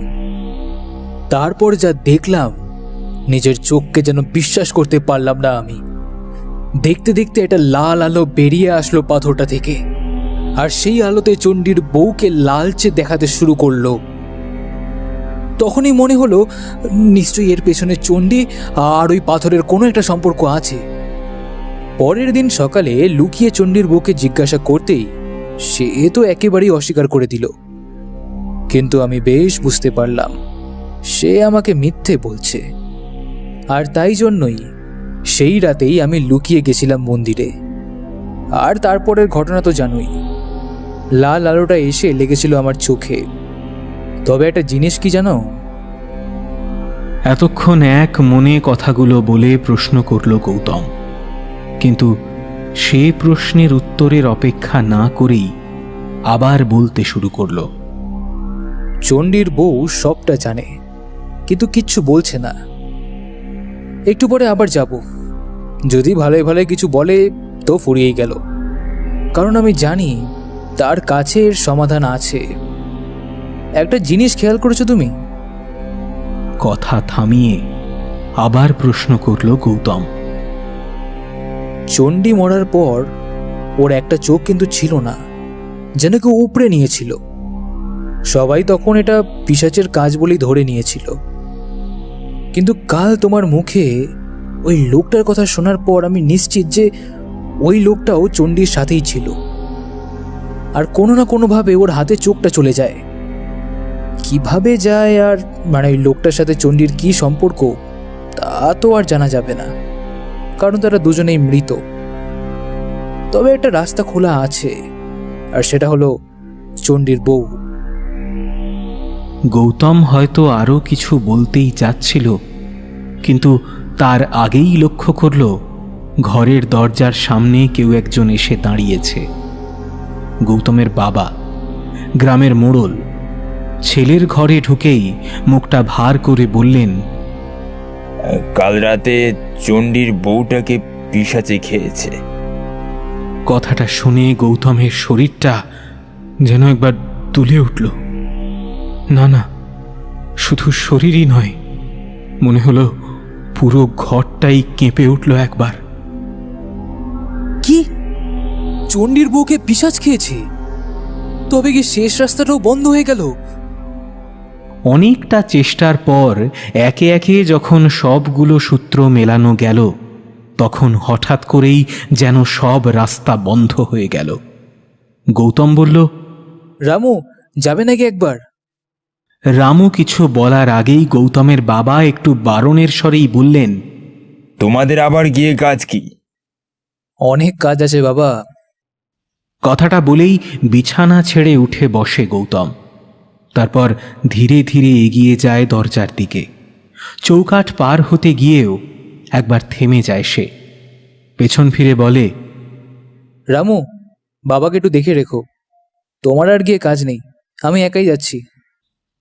গৌতমের বাবা হয়তো ছেলের এমন কথার প্রতিবাদ করতেন, কিন্তু তার আগেই দ্রুত পায়ে প্রথমে বাড়ির উঠোনে, তারপর লম্বা লম্বা পায়ে এগিয়ে যায় বাড়ির বাইরের রাস্তায়। একা একা আপন মনে হেঁটে চলে গৌতম। মাথাটা যেন ব্যথায় টনটন করে ওঠে। ডান হাতের দুটো আঙুল দিয়ে কপালে একটা চাপ দেয়। হঠাৎ এমন মাথা ব্যথার কারণটা ঠিক বুঝে উঠতে পারে না ও। শরীরটাও কেমন যেন অবশ হয়ে আসছে ধীরে ধীরে। রাস্তাটাও কি খানিক ঝাপসা হয়ে আসছে। গৌতম চোখ দুটো টান টান করে তাকায় সামনের দিকে। ঝাপসাই বটে, তবে রাস্তাটা নয়, বরং চোখটা ঝাপসা হয়ে আসছে। গৌতম যখন চণ্ডীর বাড়ির সামনে এসে দাঁড়ালো, তখন সে দেখল অনেক লোকের ভিড় লেগে গেছে ততক্ষণে। ভিড় ঠেলে সামনে এগিয়ে যায় গৌতম। উঠোনে পড়ে আছে এক মহিলার মৃতদেহ। শরীরের কোনো অংশই তেমন একটা ক্ষতিগ্রস্ত হয়নি আগের মৃতদেহগুলির তুলনায়। কেবল চোখে মুখে বেশ কয়েকটা আঁচড়ের দাগ, আর কপালের কাজটা যেন একটু থেঁতলে গেছে। এছাড়া আর কিছুই চোখে পড়ল না ওর। ওর পাশে দাঁড়িয়ে থাকা একজনের উদ্দেশ্যে গৌতম বলল, কেমন করে হলো এটা? প্রশ্নটা শুনে লোকটা ঘুরে তাকালো গৌতমের দিকে, তারপর বলল, তা আমি জানি না, তবে রাতে চিৎকার শুনে আমরা যখন এলাম তখন দেখলাম ঘরের দরজাটা খোলা। তারপর আশপাশটা খোঁজাখুঁজি করতেই ওই মন্দিরের ভেতরে দেখলাম চণ্ডীর বউটা পড়ে আছে, জীবিত নয়, মৃত অবস্থায়। মন্দিরের ভেতরে? কথাটা শুনেই চমকে ওঠে গৌতম। সেখানে আর এক মুহূর্ত দেরি করে না সে। ভিড় ঠেলে বাইরে বেরিয়ে আসে, তারপর ধীরে ধীরে সবার চোখে ফাঁকি দিয়ে অন্য পথে এগিয়ে যায় ভাঙা পুরনো মন্দিরটার দিকে। যদিও গ্রামের মোড়লের ছেলে বলে গৌতমেরও বেশ নামডাক আছে 2-4 গ্রামে। সে মন্দিরের দিকে যেতে চাইলে কেউই আটকাবে না, কিন্তু তবুও বলা তো যায় না। যদি কেউ বাধা দেয় তাহলে তো সে যা খুঁজতে যাচ্ছে সেটা আর পাবে না। হয়তো তার আগেই অন্য কেউ সেটা নিয়ে যাবে। তাই একটু সতর্কতা অবলম্বন করতেই হলো। অনেকগুলো প্রশ্নের উত্তর এখনো বাকি, যদিও সব রাস্তাই প্রায় বন্ধ বলা চলে, কিন্তু তবুও ওর মনে একটা ক্ষীণ আশার আলো দেখা দিয়েছে এরই মধ্যে। হয়তো সেসব প্রশ্নের উত্তর আছে ওই ভাঙা পুরনো মন্দিরে। ঘুরপথে মন্দিরের কাছটায় যেতে খুব বেশি সময় ওর লাগলো না। যদিও এখন রাত নয়, দিন, কিন্তু তবুও মন্দিরটার সামনে আসতেই বুকটা একটু হলেও দমে গেল। মনে পড়ল চণ্ডীর বউয়ের বলা সেদিনের কথাগুলো। আমার ধন চাই না, তুমি আমার স্বামীকেও মেরে দিলে, এবার আমাকেও মেরে দাও। কথাটা বলেই সেদিন মাটিতে লুটিয়ে পড়েছিল চণ্ডীর বউ। তারপর কালো পাথরটায় বেশ কয়েকবার নিজেই নিজের মাথা ঢুকছিল। যদি আমার অনুমান সঠিক হয় তাহলে একটু আগে মহিলার কপালে যে থ্যাতরানো ভাবটা দেখলাম সেটা ওই পাথরের আঘাতেই হয়েছে। যদিও এটা কেবলমাত্র একটা অনুমান, কিন্তু মাঝে মাঝে অনুমানগুলোও কিন্তু সত্যি হয়। আর এটা যদি সত্যি হয় তবে চণ্ডীর বউয়ের সাথে গত রাতে ঠিক কী ঘটেছিল সেটা আন্দাজ করা খুব একটা কঠিন কাজ হবে না। কিন্তু তার আগে দেখা দরকার অনুমানটা কতটা সত্য। গৌতম কাঁপা কাঁপা পায়ে মন্দিরের একটা ভাঙা জানালা দিয়ে ভেতরে প্রবেশ করে। এই রাস্তা দিয়ে এর আগে কখনো আসেনি। যতবারই এসেছে, যতবার বলছি কেন, এসেছে মাত্র 2 বার, আর সেটাও রাতে। আর 2 বারই ছিল গভীর রাত, তাই দরজা দিয়েই প্রবেশ করেছিল সে। কিন্তু এখন তেমনটা করা মোটেও বুদ্ধিমানের কাজ হবে না। কারণ চণ্ডীর বাড়ির উঠোন থেকে তাকালেই মন্দিরের সামনের দিকটা ভালো করে চোখে পড়ে, আর সে কারো চোখে পড়তে চাইছে না। মন্দিরের ছাদ প্রায় ভাঙাই বলা চলে, জানালাগুলো খোলা। যদি তেমনটা না হতো তাহলে এখন যদিও দিন, চারিদিকে সূর্যের আলো, তবুও এই মন্দিরে সে আলো প্রবেশ করত না বোধহয়। গৌতম ধীরে ধীরে অতি সাবধানে এগিয়ে যায় উঁচু টিলার মতো জায়গাটার দিকে। দূর থেকে একটা নিভে যাওয়া প্রদীপ চোখে পড়ে তার। মনে পড়ে এটাই সেই প্রদীপ, যে প্রদীপ গত রাতে তারা এখানে এসে দেখেছিল। কিন্তু একটা কথা সে কিছুতেই বুঝতে পারে না। চণ্ডীর বউ এখানে এসেছিল কখন? আমি নিজেও কাল রাতে এসেছিলাম, তখন তো আশেপাশে কাউকে দেখিনি। তবে কি আমার চলে যাওয়ার পরেই এসেছিল মহিলা? তাই হবে হয়তো। তাছাড়া এখান থেকে আমার বাড়ি বেশ খানিকটা পথ, তাই এইটুকু সময়ের মধ্যে এখানে কারো আসাটা খুব একটা অস্বাভাবিক বিষয় নয় মোটেও। গৌতম টিলাটার সামনে দাঁড়ালো। দেখল টিলা থেকে একটু দূরে পড়ে রয়েছে সেই ছোট্ট কালো পাথরটা। সে একবার চারিদিকে ভালো করে দেখে নিল। যদিও এই সময় কেউই এখানে আসবে না, তবুও একটু ভালো করে চারিদিকটা লক্ষ্য রাখা দরকার। কারণ এবার সে যে কাজটা করতে যাচ্ছে সেটা লোক জানাজানি হলেই সর্বনাশ। কথাটা কানে কানে পৌঁছে যাবে সবার কাছে, আর সেটা হলেই মহা বিপদ। সে বিপদ কেবল গৌতমের একার নয়, বরং সবার। গৌতম ধীরে ধীরে এগিয়ে যায় সামনে পড়ে থাকা কালো ছোট পাথরটার দিকে। খুব বড় নয় পাথরটা, একজন মানুষ সেটাকে খুব সহজেই বইতে পারে। গৌতম পাথরটার কাছে গিয়েই একটু থমকে দাঁড়ালো। হয়তো নিজের সঙ্গেই একবার বোঝাপড়া করে নিচ্ছে সে যে কাজটা করতে যাচ্ছে সেটা আসলেই ঠিক হচ্ছে কি না। কারণ এটা কোনো সাধারণ পাথর তো নয়। গৌতম নিজের সঙ্গেই কিছুক্ষণ বোঝাপড়া করে নিল। বেশি সময় নেই হাতে, যত তাড়াতাড়ি সম্ভব কাজটা করে ফেলতে হবে। একবার ঝুঁকে পড়ে পাথরটার দিকে। চোখটা চকচক করে ওঠে ওর। না না না, আর সময় নষ্ট করা চলবে না। দ্রুত পাথরটা তুলে নেয় দুই হাতে। তারপর বিদ্যুৎ গতিতে আবারও এগিয়ে যায় সেই ভাঙা জানালার দিকে। তারপর এক লাফে জানালাটা পার হয়েই সোজা হাঁটা শুরু করে বাড়ির দিকে, যদিও পা তার কাঁপছে। কিন্তু তবুও একটা বারের জন্যও দাঁড়ালো না গৌতম। হেঁটে চলল। এটাকে হাঁটা বললাম বটে, কিন্তু যদি এই সময় কেউ ওকে দেখতে পেত তাহলে তাকে নির্ঘাত প্রশ্ন করে বসত, এত তাড়াহুড়ো করে হেঁটে কোথায় যাচ্ছ গৌতম? কিন্তু দিনটা ভালো ছিল, কারোর সঙ্গেই দেখা হলো না পথে। দেখা হলে ভারী মুশকিল হতো। প্রশ্ন করত পাথরটা কোথায় পেলে, এটা দিয়ে কি করবে, হ্যান ত্যান 7-17। হয়তো সে কথায় কথায় কারো কাছে গল্প করতেও দ্বিধা করত না। তার চেয়ে এই ভালো হলো। গৌতমের কিন্তু বাড়ি ফিরতে বেশি সময় লাগলো না। লাগার কথাও তো নয়। সে তো হেঁটে আসেনি, সে তো দৌড়ে এসেছে।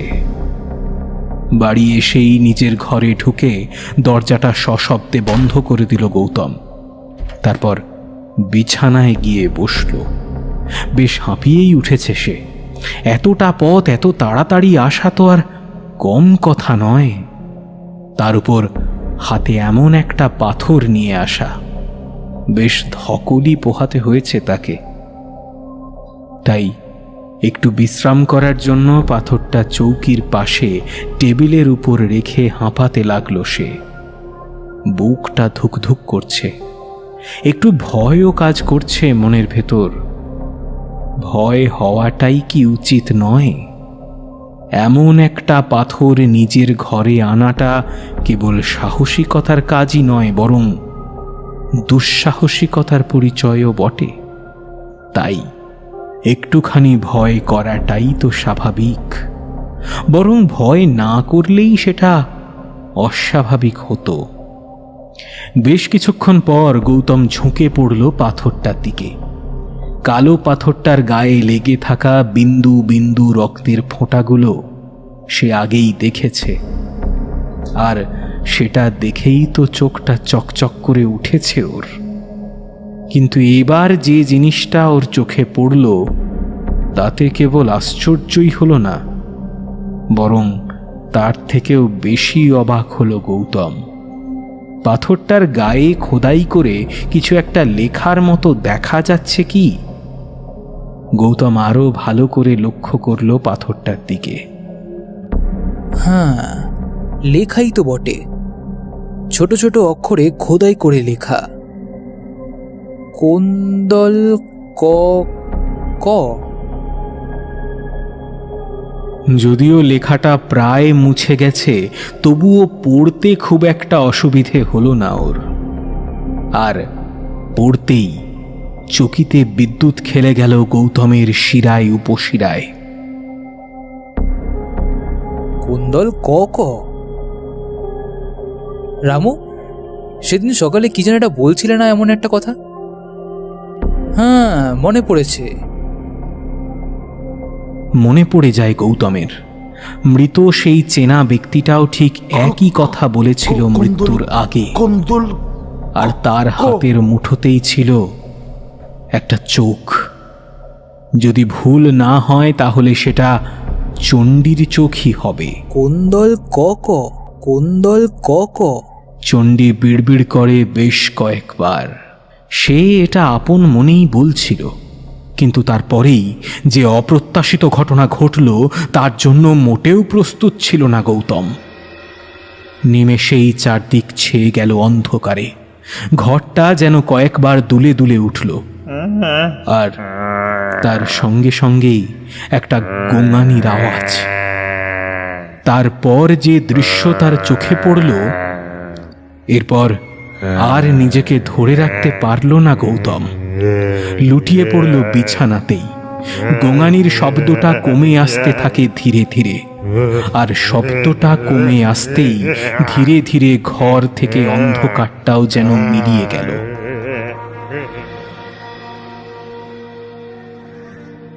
গৌতমের জ্ঞান ফিরতে বেশ খানিকটা সময় লাগল। জ্ঞান যখন ফিরল, সে প্রথমে বুঝতেই পারল না যে কি হয়েছিল তার। ধীরে ধীরে উঠে বসে বিছানাতে, মনে করার চেষ্টা করে সে এখানে কিভাবে এলো। মাথাটা টনটন করে উঠছে একটু পর পর, যেন কেউ মাথায় একটা লোহার পাত দিয়ে ক্রমাগত আঘাত করছে।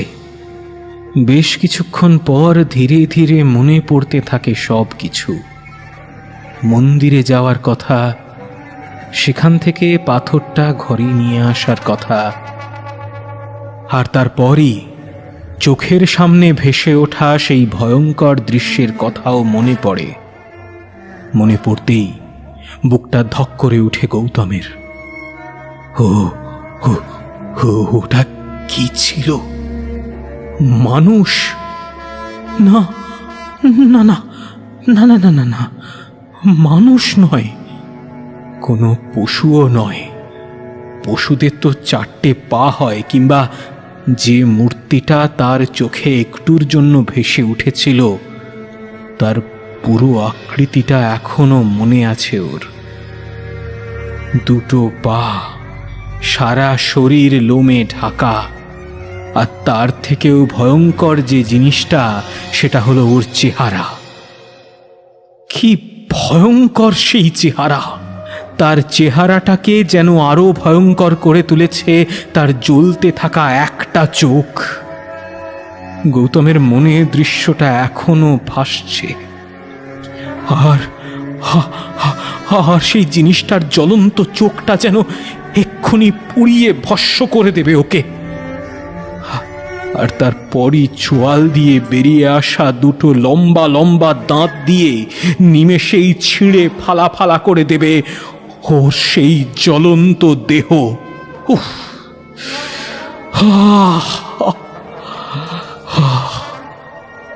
আর ভাবতে পারছে না, আর ভাবতে পারছে না গৌতম।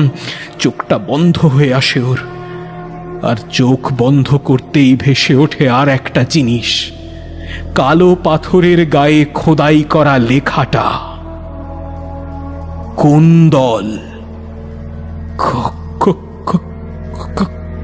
কুন্দল। তাড়াতাড়ি চোখটা খুলে তাকায় টেবিলটার উপর। পাথরটা এখনো একই জায়গায় পড়ে আছে, আর তার পাশেই পড়ে আছে আর একটা বস্তু। দিনের এমন আলোতেও যেন চকচক করছে জিনিসটা। গৌতম নিজের কাঁপা কাঁপা হাতটা বাড়িয়ে দেয় সেই দিকে।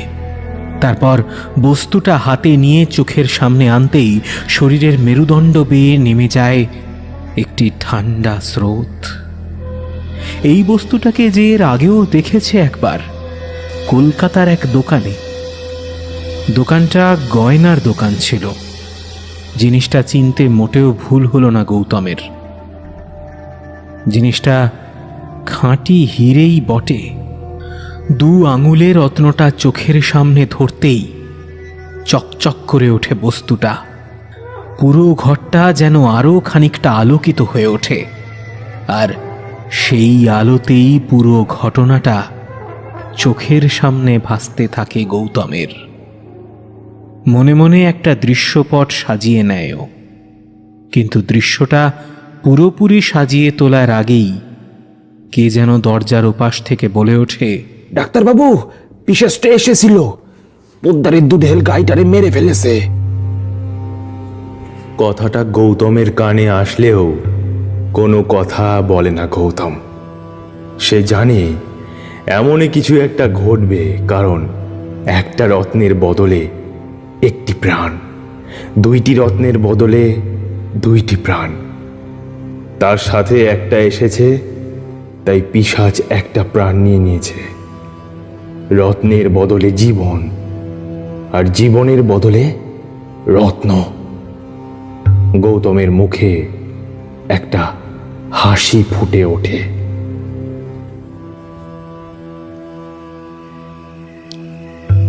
ধীরে ধীরে রাত গভীর হয়। গৌতমের বন্ধ ঘরে একটা কেরোসিনের বাতি জ্বলে ওঠে। সেই আলোতেই ঘরের জমাট বাঁধা অন্ধকারটা কিছুটা কমে আসে। টেবিলের উপর কালো রঙের পাথরটা পড়ে থাকে একইভাবে। গৌতম বিছানায় বসে এক দৃষ্টিতে তাকিয়ে থাকে পাথরটার দিকে। কিছুক্ষণ কালো পাথরটার দিকে তাকিয়ে থেকে পুরো ঘটনাটা মনের মধ্যে গোছাতে শুরু করে। হয়তো পুরোপুরি ঘটনাটা তার অজানা, তবুও যেটুকু আন্দাজ করা যাচ্ছে তাতে সব রহস্যের সমাধান না হলেও বেশিরভাগ রহস্যের জট খুলে যায় ধীরে ধীরে। চোখটা বুজে আসে গৌতমের। ধীরে ধীরে পুরো ঘটনাটা যেন চোখের সামনে ভেসে ওঠে ওর। চণ্ডী দাস পেশায় একজন কাঠের মিস্ত্রি। হামেশাই তাকে কাজের জন্য বিভিন্ন গ্রামে যেতে হয়। কোনো কোনো দিন কাজ সেরে বাড়িতে ফিরতে বেশ রাতই হয়। কখনো কখনো কাজের জায়গাতেই থেকে যায়। একদিন কাজ সেরে গ্রামের দিকে রওনা দিতে দিতে বেশ রাতই হয়ে গেল চণ্ডীর। অনেক দূরের পথ, জঙ্গলের মাঝখান দিয়েই যে সরু পায়ে হাঁটা রাস্তাটা আছে, সে রাস্তা দিয়েই ফিরতে হবে। প্রতিদিনের মতো সেদিনও একলা বাড়ি ফিরছিল সে। একে তো জঙ্গলের পথ, তার উপর রাত। অনেকক্ষণ হাঁটার পরেও যখন চণ্ডী গ্রামের রাস্তায় পৌঁছতে পারল না, তখন বুঝল সে পথ হারিয়েছে। চণ্ডী গ্রামের মানুষ, বেশ সাহসীও বটে, তাই ভয় জিনিসটা মনে ঠিক দানা বাঁধল না। সঙ্গে থাকা হ্যারিকেনের আলোটা খানিক বাড়িয়ে দিল। তারপর খুঁজতে লাগলো সঠিক পথ। কিন্তু যে পথ একবার হারায়, সেই পথ খুঁজে পেতে বেশ খানিকটা সময় লাগে। চণ্ডীরও বেশ খানিকটা সময় লাগলো। অবশেষে সে যেখানে পৌঁছল সেখানে একটা বিরাট বট গাছ। চণ্ডী একটা স্বস্তির নিঃশ্বাস ছাড়ে, কারণ সেই গাছের সঙ্গে বেশ পরিচিত, প্রতিদিনই দেখা হয় চণ্ডীর। যাক, অবশেষে পথের দেখা পেয়ে চণ্ডী ভাবল আর পথ ভুল হওয়ার কথা নয়, কারণ এখান থেকে গ্রাম খুব একটা বেশি দূর নয়, মিনিট 20 পায়ে হাঁটার পথ। বেশ কিছুক্ষণ হাঁটার ফলে একটু ক্লান্তই হয়ে পড়ল চণ্ডী। ভাবল দেরি যখন হলোই, তখন আরেকটু দেরি হলেই বা ক্ষতি কি? এখানেই বসে একটু তামাক খেলে খুব একটা মন্দ হবে না। যেই ভাবা সেই কাজ। চণ্ডী বসে পড়ে গাছটার নিচে, তারপর কাঁধের ব্যাগ থেকে তামাকের পাত্রটা বের করে তামাক সাজায়। তামাক সাজাতে সাজাতেই হঠাৎ তার কানে একটা আওয়াজ আসে। কানটা একটু খাড়া করে চণ্ডী। শোনার ভুল নয় মোটেও, একজন মানুষেরই কণ্ঠস্বর বটে, কিন্তু এত রাতে এখানে মানুষই বা আসবে কোথা থেকে? আরও কিছুক্ষণ কানটা খাড়া করে বসে থাকে চণ্ডী। না, আর ভুল হওয়ার কথা নয়, মানুষই, কিন্তু আওয়াজটা আসছেই বা কোথা থেকে? আর এটা কিসেরই বা আওয়াজ? শুনে তো চেনা মনে হচ্ছে না। অন্ধকারে তো কিছু দেখাও যাচ্ছে না ভালো করে। চণ্ডী হাঁক ছাড়ে। কে কে ওখানে? চণ্ডীর হাঁকে আওয়াজটা হঠাৎই বন্ধ হয়ে যায়। হয়তো সে ব্যক্তিও এমন অপ্রত্যাশিত ডাক আশা করেনি মোটেও। প্রথমবার কোনো সাড়া শব্দ না পেয়ে চণ্ডী আবার বলে ওঠে, কে ওখানে? এবার গুরু গম্ভীর স্বরে ভেসে আসে একটা কণ্ঠ। আমি আসছি তোমার কাছে। চণ্ডী এমন একটা কথা শুনে খানিকটা ঘাবড়েই গেল। চোর ডাকাত কি? কিন্তু তাহলেও ভয়ের কিছু নেই, কারণ কাছে এমন কিছুই নেই যে চোর ডাকাতে সেটা নেবে। থাকার মধ্যে একটা হাতুড়ি, আরও ছোটোখাটো কিছু যন্ত্রপাতি, যেগুলো ওর নিজের কাজে লাগে। কিন্তু ভয় অন্য জায়গাতে। চণ্ডীর কাছে কিছু না পেয়ে যদি তারই কোনো অনিষ্ট করে, তখন কপালে বিন্দু বিন্দু ঘাম জমতে শুরু করে ওর। একটু বাদেই পিছন থেকে আসা একটা পায়ের শব্দে চমকে সেদিকে তাকায় চণ্ডী। আকাশে চাঁদ নেই, হ্যারিকেনের আলো বেশি দূর যায় না, আর সেই কারণেই পথটা ভুল হয়েছিল। অন্ধকারে লোকটার মুখ দেখা গেল না বটে, কিন্তু কণ্ঠস্বর শোনা গেল। লোকটা বলল, তোমার পাশে বসবো একটু? লোকটা গম্ভীর গলায় প্রশ্নটা করল ঠিকই, কিন্তু কোনো উত্তরের অপেক্ষা না করেই বসে পড়ল ওর পাশেই। কিন্তু তখনই একটা অঘটন ঘটল। লোকটা একটু তাড়াহুড়ো করে বসতে গিয়ে কি যেন লেগে চণ্ডীর হ্যারিকেনের কাঁচটা গেল ভেঙে, আর সেই সঙ্গে একটা দমকা হাওয়াতে নিভে গেল হ্যারিকেনটা। লোকটার এমন আচরণে বেশ রাগই হলো চণ্ডীর। একে তো চেনা নেই জানা নেই, হুট করে পাশে এসে বসেছে, তার উপর হ্যারিকেনটাও ভেঙে দিল। চণ্ডী একটু উত্তেজিত হয়েই বলল, আপনি মশাই ভারী আজব মানুষ তো, কাণ্ড জ্ঞান নেই নাকি? লোকটা কিন্তু চণ্ডীর এই কথাতে তেমন কিছুই মনে করল না। না করাটাই স্বাভাবিক, কারণ দোষ তো তারই। লোকটা আবারও সেই গম্ভীর শান্ত কণ্ঠে বলল, রাগ করো না, এত রাতে তুমি এখানে কেন? লোকটার এই কথায় চণ্ডী যেন তেলে বেগুনে চলে গেল। পাশেই চণ্ডীর নিজের গ্রাম, সে এখানে থাকতেই পারে। বরং চণ্ডীরই তো উচিত লোকটাকে প্রশ্ন করা যে সে এখানে এত রাতে কি করছে, আর আওয়াজটাই বা কিসের। তা নয়, সে কিনা তাকে প্রশ্ন করছে সে এখানে কেন। এটা আমার গ্রাম, আমি এখানে থাকতেই পারি, তুমি এখানে কেন? কি করছিলে ওইখানটাই বসে? লোকটা একটু হাসল, তারপর বলল, বুঝেছি, তোমার হারিকেন ভেঙে দিয়েছি বলে তুমি রাগ করছো, তাই তো? আমি তোমাকে তার থেকেও মহামূল্যবান জিনিস দিতে পারি। এই শেষ কথাটা শুনে চণ্ডী কিছুটা শান্ত হলো বটে, কিন্তু সেটা মনে মনে। বাইরে সে একই কর্কশ কণ্ঠে বলল, মহামূল্যবান জিনিস? কি সেটা? প্রশ্নটা শুনে লোকটা তার কাঁধের ঝোলা গোছের ব্যাগটা থেকে একটা জিনিস বের করে ধরল চণ্ডীর চোখের সামনে। চণ্ডী দেখল অন্ধকারেও জিনিসটা কেমন যেন চকচক করছে। চণ্ডী আমতা আমতা করে বলল, কি এটা? হিরে নিবে তুমি? আমার কাছে এখন বেশি নেই, এই একটাই আছে। তবে তুমি চাইলে অনেক অনেক হিরে পেতে পারো। হিরে?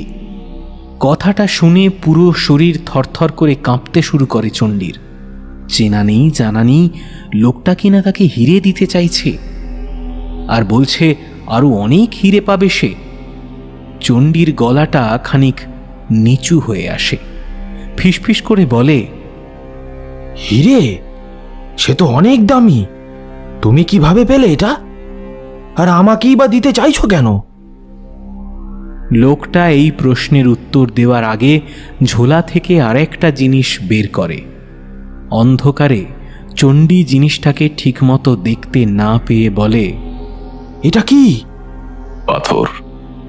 কোনো সাধারণ পাথর নয়, এটা লেগেই তোমার হারিকেনটা ভেঙে গেছে। পাথর? আবার বলছে সাধারণ কোনো পাথর নয়। এ আবার কেমন কথা? পাথর আবার অসাধারণ হয় নাকি? কই, এর আগে তো চণ্ডী এমন কথা কখনো শোনেনি। চণ্ডীর কণ্ঠটা আরও খানিকটা নিচু হয়ে আসে। তারপর অতি সাবধানে বলে, তুমি যা বলছো তা সত্যি? সত্যি। তার মানে এই পাথর হিরে দেয়? দেয় বটে। বিশ্বাস করব কিভাবে? একটু পরই বুঝতে পারবে তুমি। তবে তার আগে একটা কথা আছে। লোকটার এই কথা শুনে চণ্ডী খানিকটা দমে যায়। কথা? কি কথা? তবে সবটা খুলে বলি তোমাকে। আমি একজন পিশাচ সাধক। আমার অনেক দিনের সাধনার ফল এটা। কয়েকদিন হলো আমি এই পাথরটা পেয়েছি। যার থেকে পেয়েছি সে বলেছে এটা থেকে আমি হিরে পেতে পারি, কিন্তু একটা শর্ত আছে। শর্ত? কি শর্ত?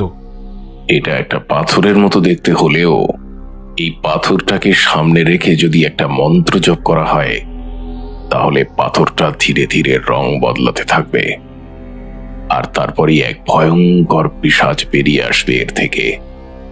সেই পিশাচ একটা ছোট পাথর দিবে।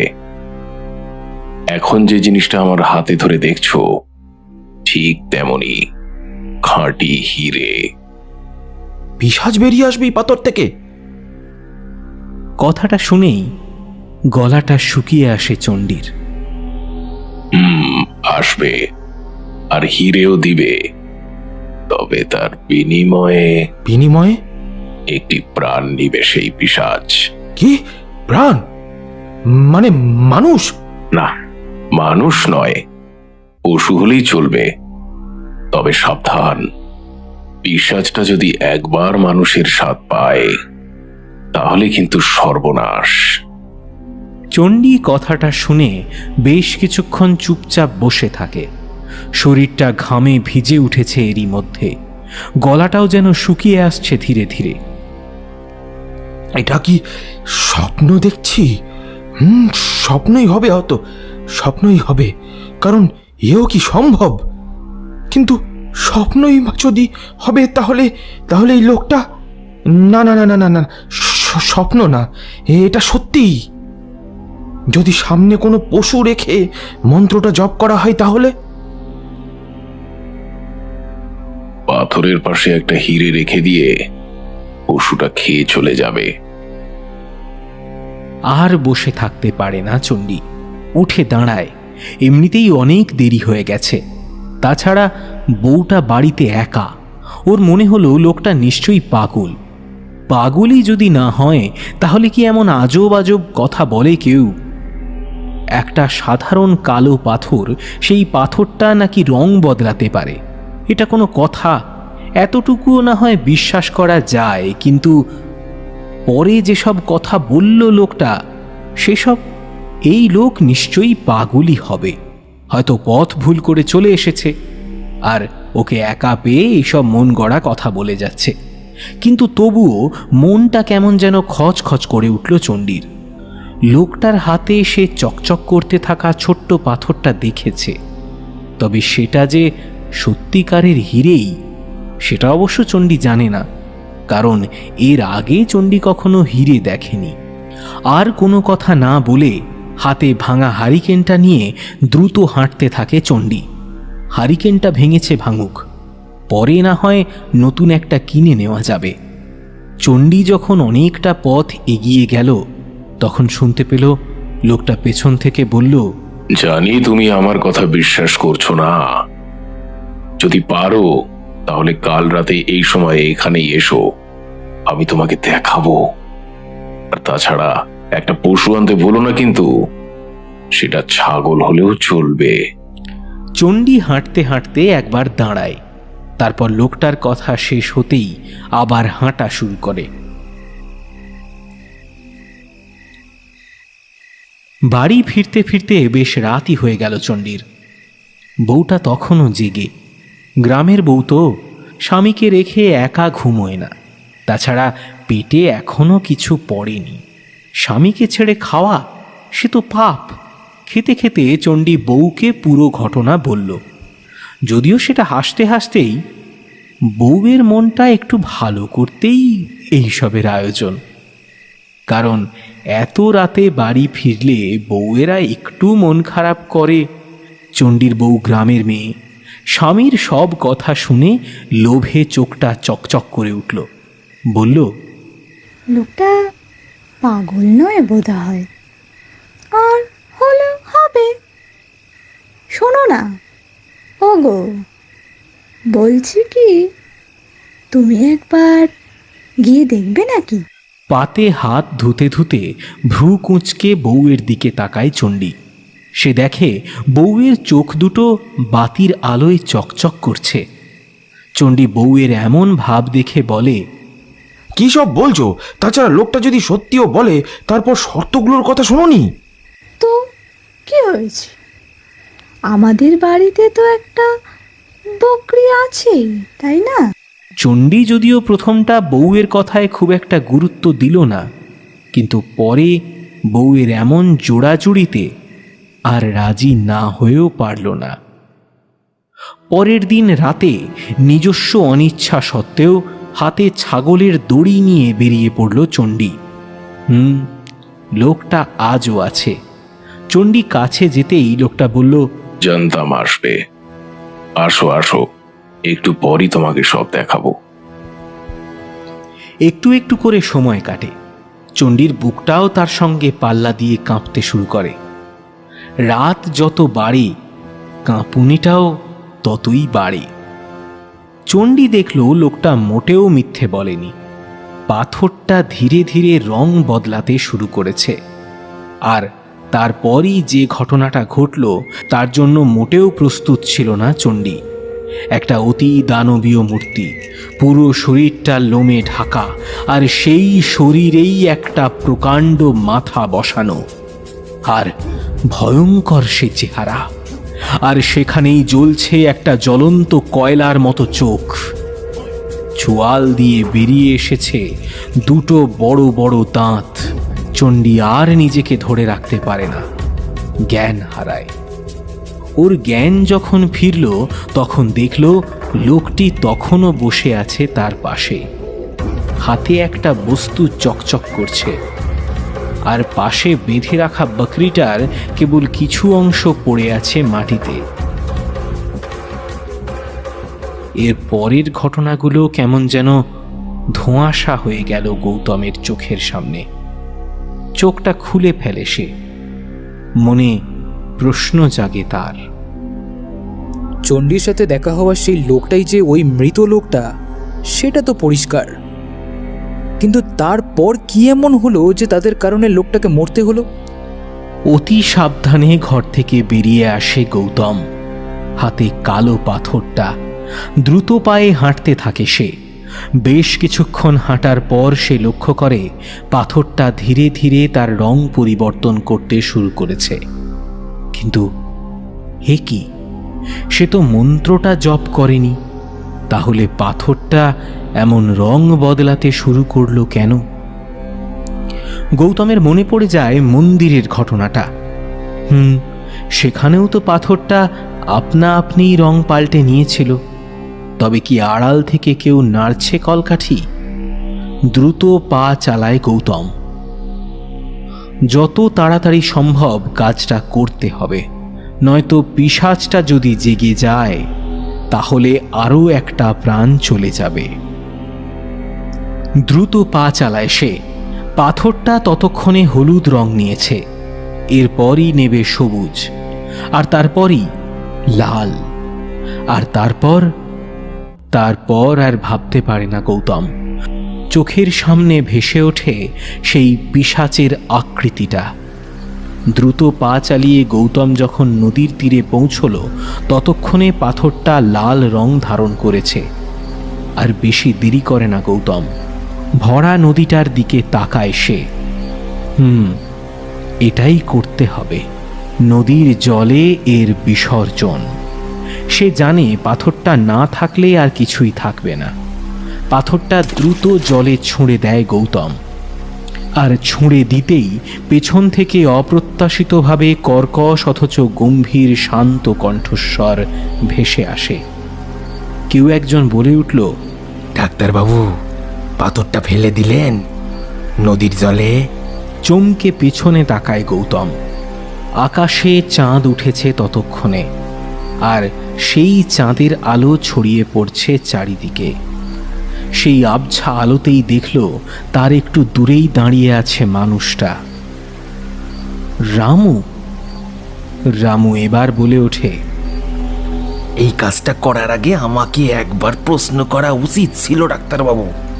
যদি করতেন তাহলে আমার এতদিনের এত শত পরিশ্রম নিমিষেই মিলিয়ে যেত না নদীর জলে।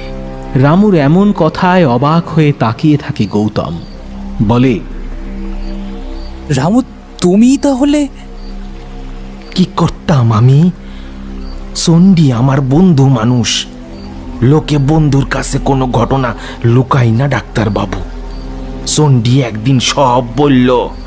সব শুনে ভাবলাম একজন কাঠমিস্ত্রি দিনের পর দিন হিরে পাবে, আর সেটা আমাকে সহ্য করতে হবে। না, করব না সহ্য। আর তাই তো সবাইকে একইভাবে শেষ করে দিতে হলো। কিন্তু বুঝতে পারিনি আপনি বুঝে যাবেন সবটা।